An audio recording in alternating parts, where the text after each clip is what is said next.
It seems like just yesterday I bought my Scion FRS and then promptly drove it into a ditch.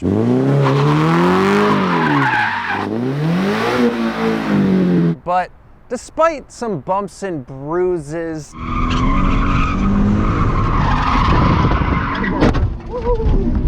yeah, this car is the cheapest clean title manual, no accident FRS on the market.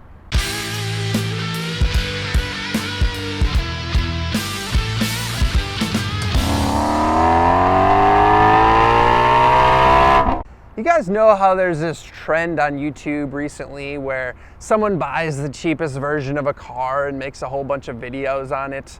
Well, you can be that guy. You can be a YouTuber. I am selling my Scion FRS. It's a 2013 model for $8,500. It's the cheapest one in the country.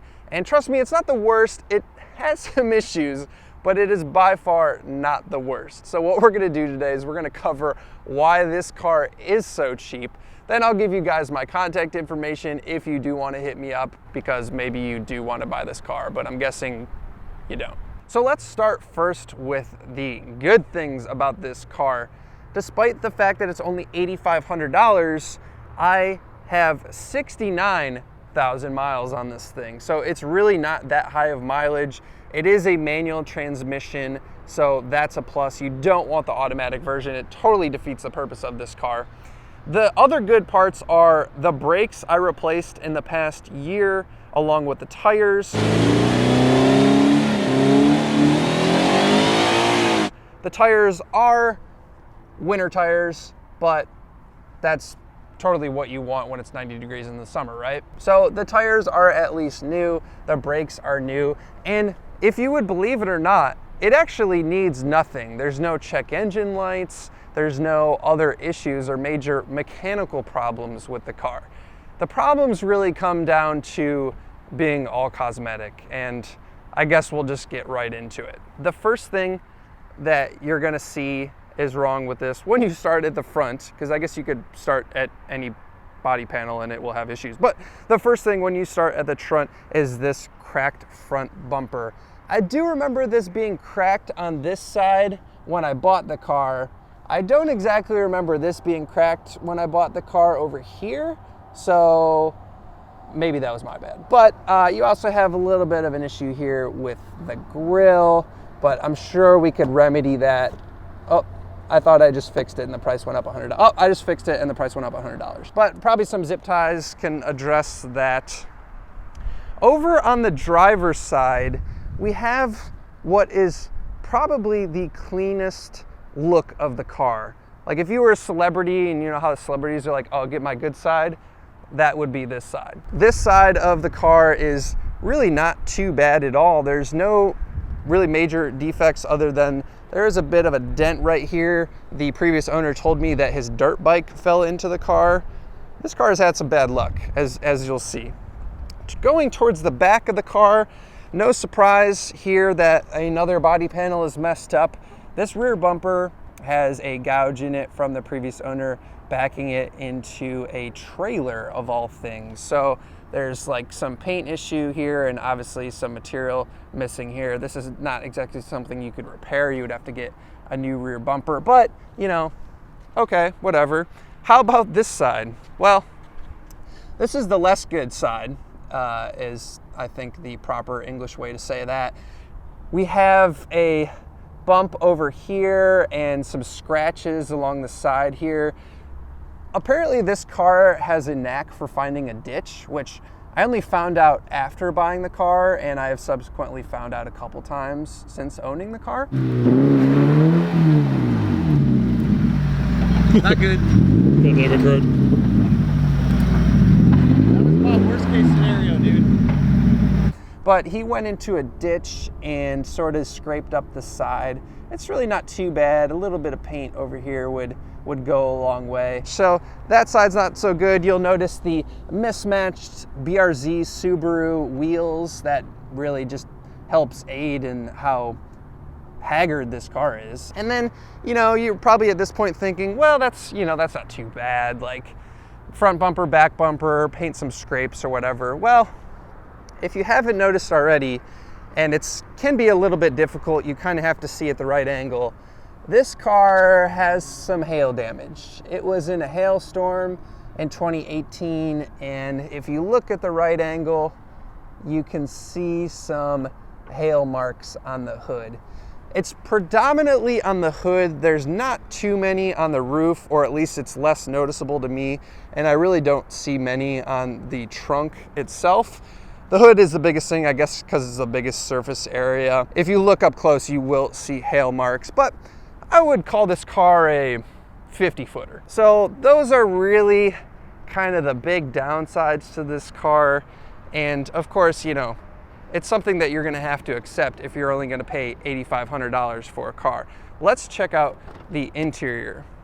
Now, when I first bought this car, there was a incredibly questionable stain. And don't mind this stain right here.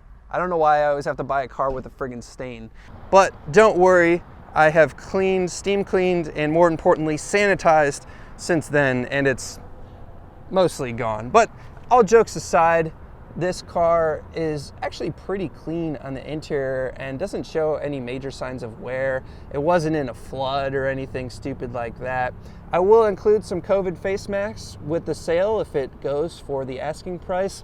I will not include my camera equipment, but I will give you an extra quart of oil, because you can always trust someone who keeps a quart of oil in their interior. But here's our view of the rest of the interior. The steering wheel, as you can see, is honestly in really good shape. You have the shifter here showing a little bit of wear, really not too bad. This stereo is actually really great. It's super basic and kind of throwbacky, but as far as working, it pairs perfectly with my phone, and that's really all I want it to do, is play Bluetooth. Very simple interior, but overall it is pretty clean. You have the completely worthless back seats here that are also in good shape if you needed that kind of thing. Let's take this thing for a spin just so I could show you that it does work perfectly good, despite, you know, being cosmetically a little bit flawed. Alrighty, let's take the FRS for a spin and let me show you guys that this thing works great and is fully functional. We're gonna do a pull here. It has just as much power as it did stock or new, and I guess that's to say not a whole lot, but really this car is quite fun and really doesn't have any, you know, squeaks or rattles or any sort of vibrations through the driveline, anything like that. Despite being in a ditch a few times, it somehow came out unscathed. You know, one of the nice things about this car, at least in my opinion, is that it's stock. It's fully stock, so it's basically a blank canvas. Unfortunately, a lot of people get their hands on these, and in my opinion, can tend to ruin them relatively easily, but do a bunch of stupid cheap mods and screw everything up. They're so well balanced stock. They're so fun to drive stock. And I'm not saying you shouldn't modify them, but if you are going to modify them, you know, make the right decisions, use the right parts and things like that. So this thing is bone stock, which is definitely, I think, a selling point for the car. But it's really been a lovely ownership experience for me. I've used it as a daily driver. I've taken it to the track for fun. And maybe that's what we should talk about next, is who should buy this car? Like, who is this car for? Now, obviously, if you're looking for a show car or something that you want to just like take to a parking lot and hard park and, you know, shine up and all that stuff, like, it's probably not for you unless you want to put a bunch of money into fixing the exterior. But if you want a fun daily that you don't have to worry about the exterior and washing all the time, and or, you know, you want a fun weekend car that you can whip around, maybe modify a little bit, or heck, even if you want a project car, this would be a great like FRS track project car, because, you know, no one really cares about exterior of race cars. You know, they don't have to be super pristine. You only care about them functionally. So functionally, this thing is great. Like, everything works. Engine is in great shape, despite the fact that the previous owner had some problems with the exterior. He showed me all the oil changes and stuff that he did. So he took care of the car. And that's who should buy this car. Someone who wants it for the fun and not for just the looks or for a show car. So I hope you guys enjoyed the video. If you would like to buy this car, DM me on Instagram, EatSleepDrive TV. Please do not try and trade me your Honda Civic plus your Xbox. I will not accept that trade. Thank you very much, but yes, I will not accept that trade. $8,500, cold hard cash. Cash is king, as they say.